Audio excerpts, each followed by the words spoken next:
આજના લેક્ચરમાં આજના સેશનમાં આજે આપણે યુક્લિડના નોંધેલા જે સ્વયંસિદ્ધો છે એને જે સ્વયંસિદ્ધ સત્યો જે આપેલા છે તેની આપણે ચર્ચા કરવાના છે.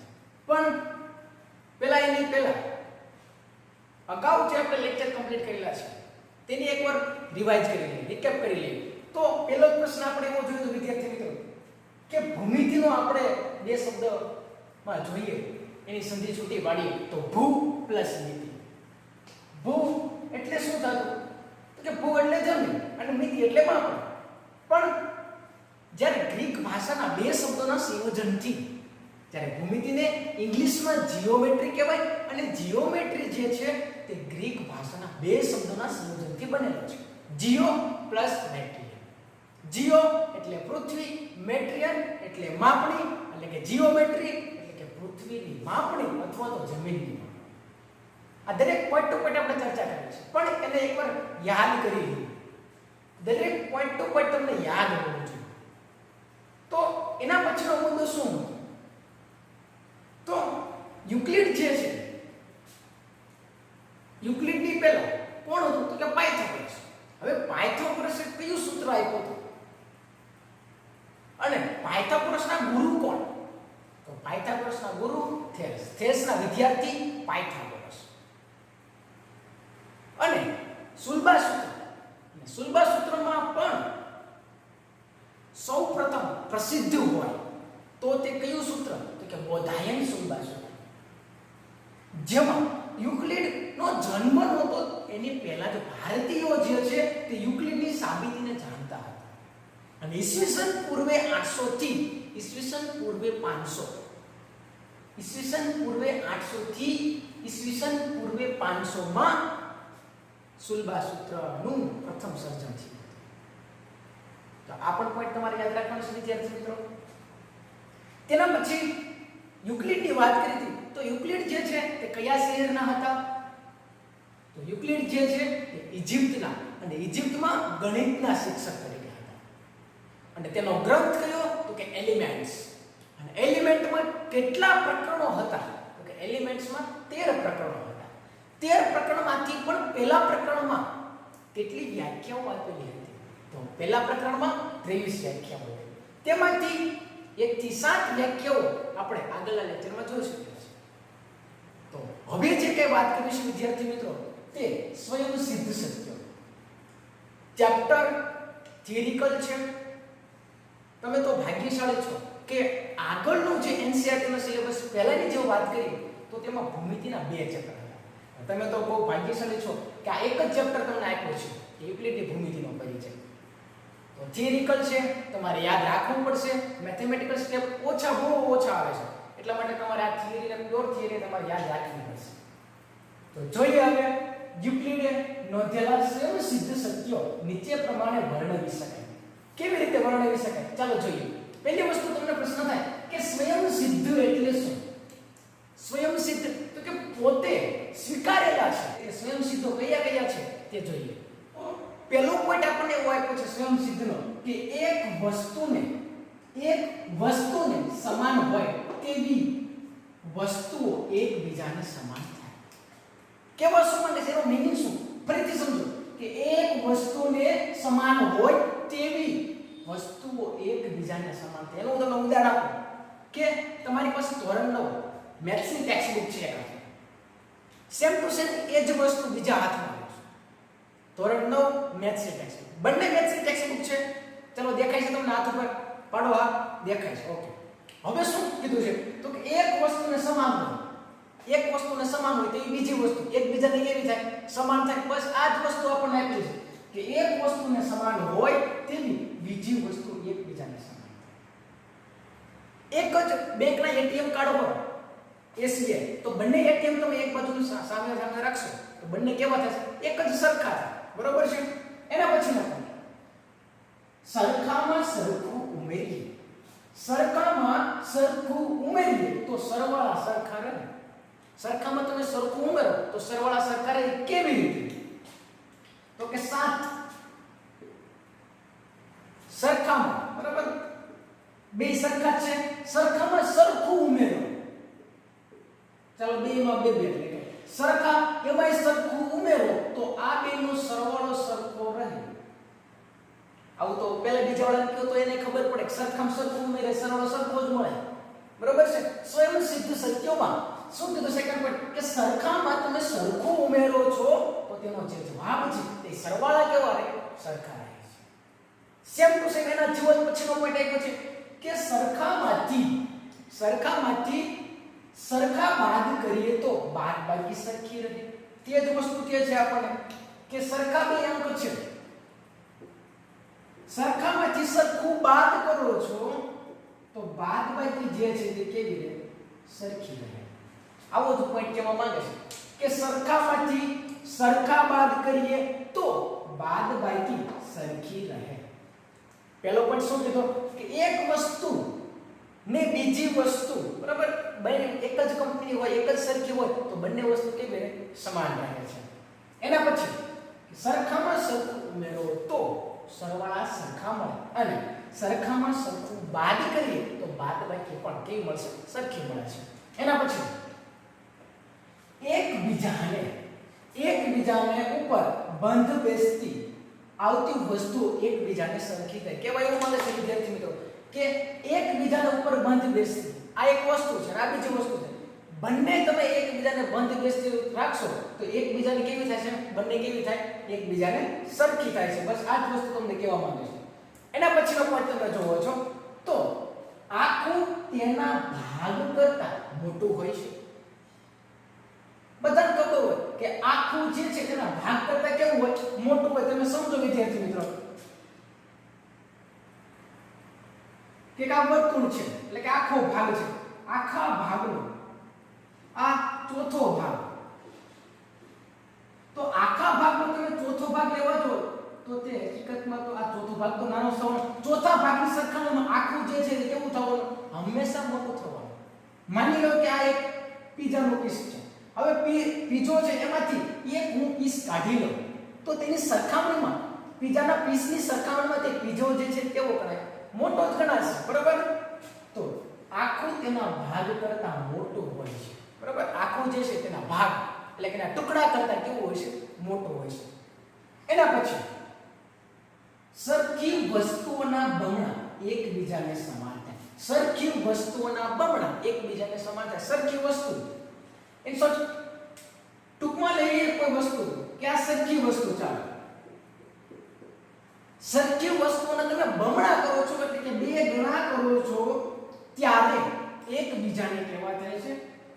સમાન થાય છે, ઇક્વલ થાય છે. સરખી વસ્તુઓના બમણા કરતા એકબીજા જે છે તે બંને કેવા થાય છે? સમાન થાય છે, સરખા થાય છે. એના પછી સરખી વસ્તુઓના અડધા એકબીજાને સમાન થાય છે. બંને આ જ વસ્તુ છે કે સરખી વસ્તુ એના તમે અડધા કરો છો. સરખી વસ્તુ બંને વસ્તુના તમે એકબીજાને શું કરો છો? અડધા કરો છો તો બંને કેવા થશે? એકબીજાને સમાન જ થવાના. તો વિદ્યાર્થી મિત્રો યુક્લિડે નોંધેલા સ્વયં સિદ્ધ સત્યો એક માર્કનો પ્રશ્ન પૂછાય કે સરખી વસ્તુઓના અડધા એકબીજાને સમાન થાય, ખરું કે ખોટું? અથવા તો તે સ્વયં સિદ્ધ સત્યો છે, ખરું કે ખોટું? બરોબર છે? કોઈ પણ લીટી ટુ લીટી તમારે યાદ રાખવી પડશે કારણ કે એક માર્કનો પ્રશ્ન હેતુલક્ષી પ્રશ્ન કઈ લાઈનમાંથી કઈ લીટીમાંથી આવશે તે તમને ખબર નથી. તો વિદ્યાર્થી મિત્રો ફરીથી સ્વયં સિદ્ધ સત્યો એક વસ્તુને સમાન હોય તેવી વસ્તુઓ એકબીજાને સમાન હોય છે. સરખામાં તમે સરખું ઉમેરો છો તો હંમેશાનો સરવાળો સરખો રહે છે.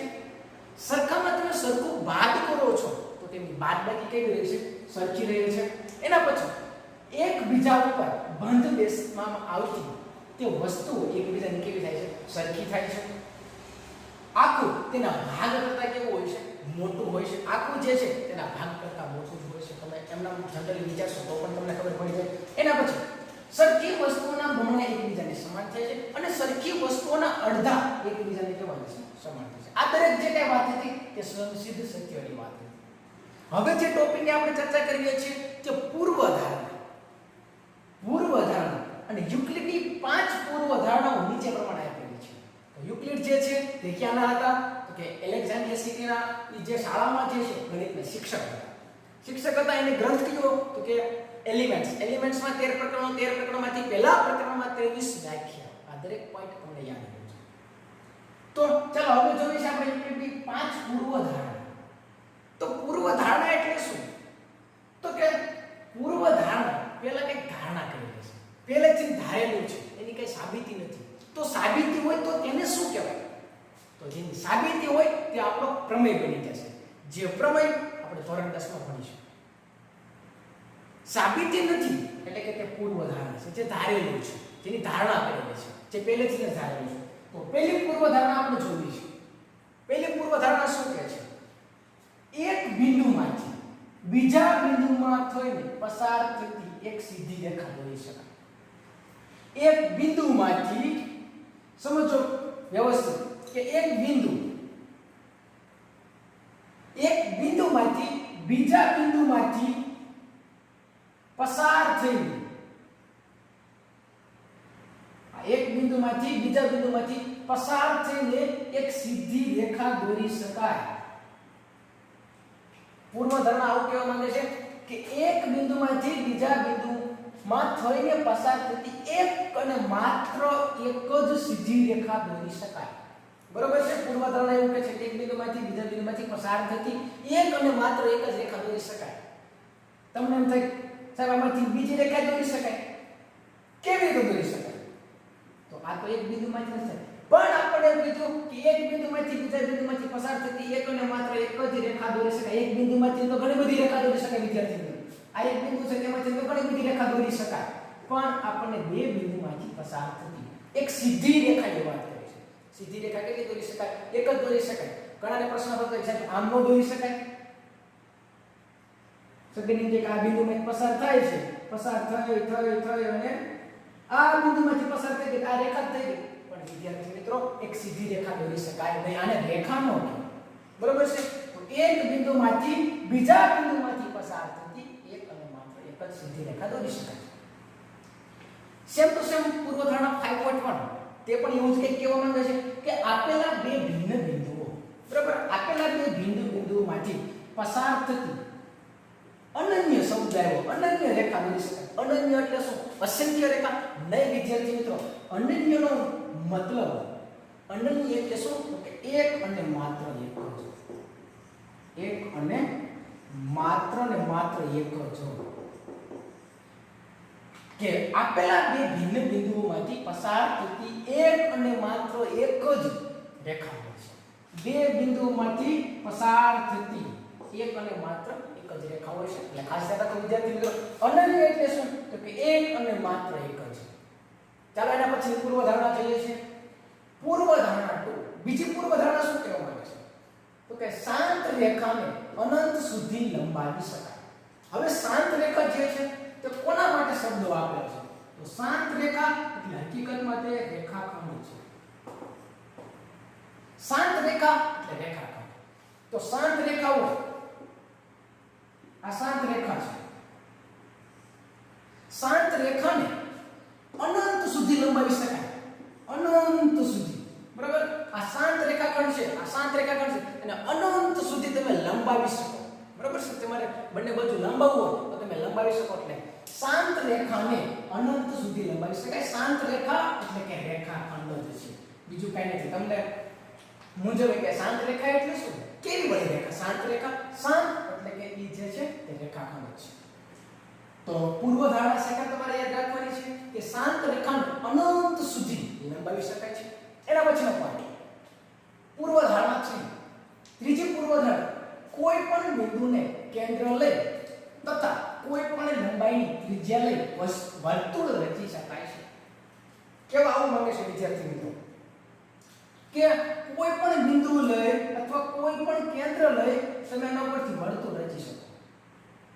કોઈ પણ તમે એક બિંદુ લ્યો છો, કોઈ પણ ત્રિજ્યા, બરાબર?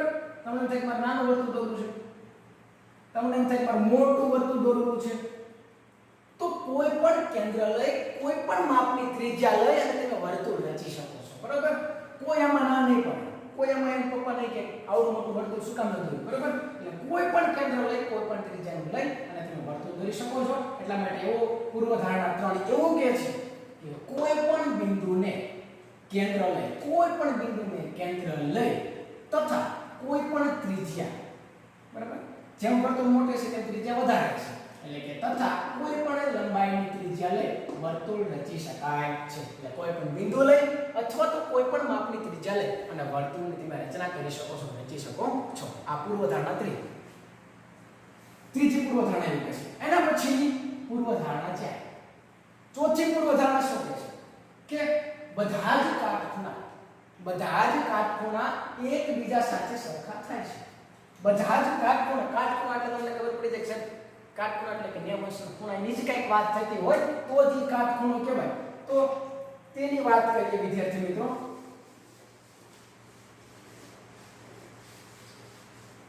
કે બધા જ કાટખૂણા એકબીજા સાથે સરખા થાય. હવે આ એક કાટખૂણો છે. કાટખૂણો એટલે કે આ ખૂણો 90 થતો. હવે બધા જ કાટખૂણા આની સાથે સાથે બીજો જો કાટખૂણો ડ્રો કરીએ તો આ જે છે એકબીજા સાથે કેવા થશે? સરખા થશે. તો આનું તમારે પરફેક્ટ તમારે લાઈવ ઉદાહરણ જોવું હોય તો તમારા ઘરે જ તમે જોઈ લો કે આ દીવાલ છે. આ દીવાલ અને આ નીચેનો ભાગ તમે જોશો તો બધા જ કાટખૂણા એકબીજા સાથે કેવા હશે? સરખા હશે. બરોબર છે? અથવા તો આવી રીતે પણ તમે જોઈ શકો છો. આ દરેક કાટખૂણા જોશો તો બધા જ કાટખૂણા એકબીજા સાથે સરખા થાય છે. તમારે લાઈવ ઉદાહરણ જોવું હોય તમારા ઘરની દીવાલને તમે જોઈ શકો છો. બંને જે છે એ કેવા છે? એક સીધા કાટખૂણા હશે. બરોબર છે? એના પછી પૂર્વધારણા પાંચમી પૂર્વધારણા લાંબી છે પણ સહેલી છે. જો બે રેખાઓને સમજો ખાસ, જો બે રેખાઓને કોઈ ત્રીજી રેખા છેદે, જો કોઈ બે રેખાને કોઈ ત્રીજી રેખા છેદે અને આ રેખાની એક જ બાજુ તરફના બે અંતઃકોણોનો સરવાળો કરતા ઓછો હોય તો પ્રથમ બે રેખાઓને આ ખૂણાઓ તરફ અનંત સુધી લંબાવો તેઓ એકબીજાને છેદે છે. કેવા આવું માંગે છે વિદ્યાર્થી મિત્રો? મને આકૃતિ ડ્રો કરીશ ને એટલે ઓટોમેટિક તમને સમજાય છે. શું કહે છે? એકદમ સિમ્પલ છે. લેન્થ લાંબી છે બાકી અઘરું નથી. કેવા એવું માંગે છે કે જો બે રેખાઓને કોઈ ત્રીજી રેખા છે, ચાલો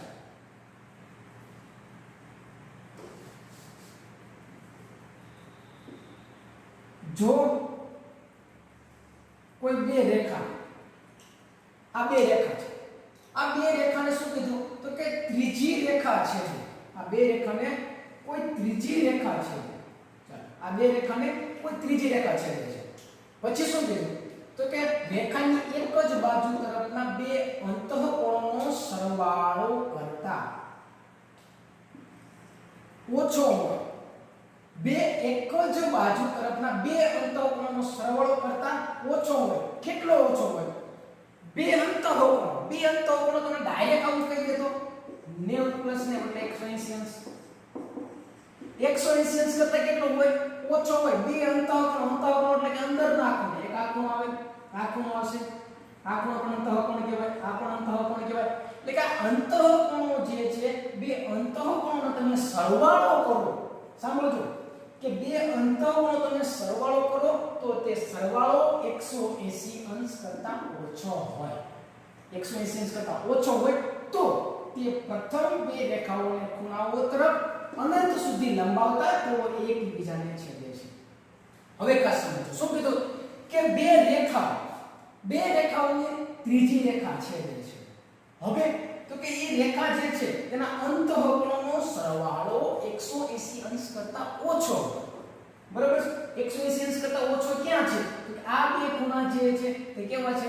90 કરતા ઓછા છે. 90 કરતા ઓછો એટલે બે સરવાળો કરતા 180 અંશ કરતા ઓછો જ જવાનો. હવે આ બે 180 અંશ કરતા ઓછા છે તો આ રેખાનો હું લંબાવતો જાઉં આ રેખાનો હું લંબાવતો જાઉં તો એક સમય એવો આવશે કે બે રેખાઓ ભેગી થઈ જશે. બરાબર છે? તો એવું કીધું તો પ્રથમ બે રેખાઓ આ ખૂણાઓ તરફ અનંત સુધી લંબાવતા તેઓ એકબીજાને છેદે છે. એટલે આને તમે લંબાવશો અનંત સુધી તો એક સમય એવો આવશે કે તે જે છે બે એકબીજાને ભેગી થઈ જશે. પણ સામેનો જે બીજા છેડાની વાત કરીએ, બીજા જે અંતઃકોણની વાત કરીએ તો તેનો ખૂણાનો સરવાળો તમે કરો છો 180 અંશ કરતા વધારે છે તો તેને તમે લંબાવતા જશો એક પણ એવો સમય નહીં આવે કે જે ભેગી નહીં. બરાબર? સમય એવો આવશે કે જે ભેગી થશે. બરાબર?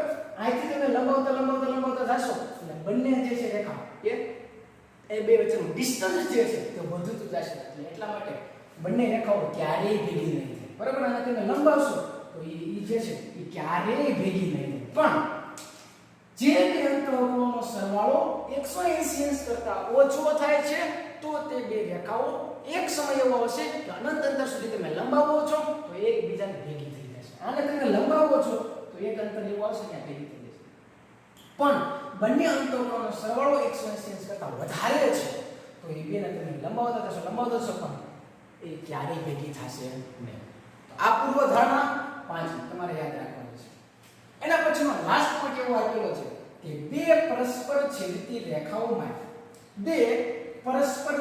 રેખાઓમાંની બંને એકબીજા સાથે આપેલ રેખાઓની સમાંતર હોઈ શકે નહીં બરાબર છે તેને પણ આકૃતિની મદદથી સમજીએ તો જ યાદ રહેશે આકૃતિ તમારે સમજવા માટે ડ્રો કરી હોય તો કરી શકો છો ચાલો જોઈએ બે પરસ્પર છેદતી રેખાઓમાંની બે પરસ્પર છેદતી એટલે એકબીજાને છેદે હોય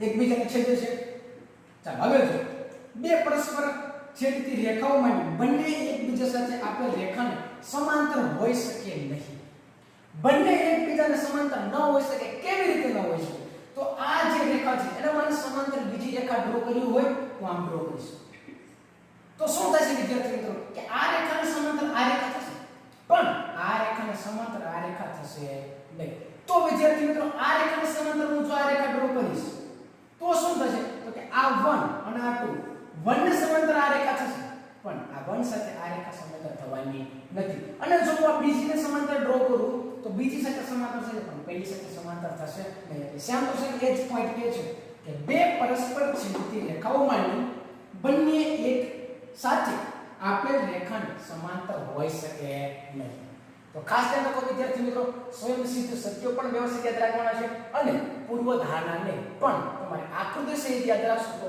વધારે તકલીફ પડશે નહીં ફરીથી એકવાર રિકેપ કરી લઈએ કે પૂર્વ ધારણા પેલી શું છે કે એક બિંદુમાંથી બીજા બિંદુમાંથી પસાર થતી તમે જો રેખા ડ્રો કરો છો તો તે એક સીધી રેખા મળશે અને એક અને માત્ર એક જ રેખા મળશે અનન્ય બરાબર અનન્ય રેખા મળશે સેકન્ડ પૂર્વ ધારણા એવું કહે છે કે શાંત રેખાને અનંત સુધી લંબાવી શકે શાંત રેખા એટલે કે રેખાકાર ત્રીજી પૂર્વ ધારણા કોઈ પણ બિંદુને કેન્દ્ર લઈ કોઈ પણ લંબાઈની ત્રિજ્યા લઈ અને તમે વર્તુળ રચી શકો છો ચોથી પૂર્વ ધારણા બધા જ ખૂણા કાટખૂણા એકબીજા સાથે સરખા થાય છે અને પાંચમી પૂર્વ ધારણા એકદમ પરફેક્ટ હવે તમને સમજાઈ ગઈ છે કે બે રેખાઓ તમે જો બે રેખાઓને કોઈ ત્રીજી રેખા છેદે છે તો અંતઃકોણનો તમે સરવાળો 180 અંશ કરતા ઓછો હોય તો તે રેખાને તમે લંબાવતા જાઓ છો અનંત સુધી લંબાવો છો તો એક સમય એવો આવશે કે તે બે એકબીજાને છેદે છે અને લાસ્ટ પોઈન્ટ આપણે કીધો કે બે પરસ્પર છેદતી રેખાઓમાં બંને એકસાથે આપેલ હોય તો રેખાની સમાંતર હોઈ શકે નહીં તો વિદ્યાર્થી મિત્રો અહીં આપણે સ્વયંસિદ્ધ સત્યો અને પૂર્વ ધારણાને પૂર્ણ કરીએ છીએ ફરી પાછા નવા વિડિયો સાથે નવા લેક્ચર સાથે અને નવા ટોપિક સાથે મળીશું થેન્ક યુ જય હિન્દ જય ભારત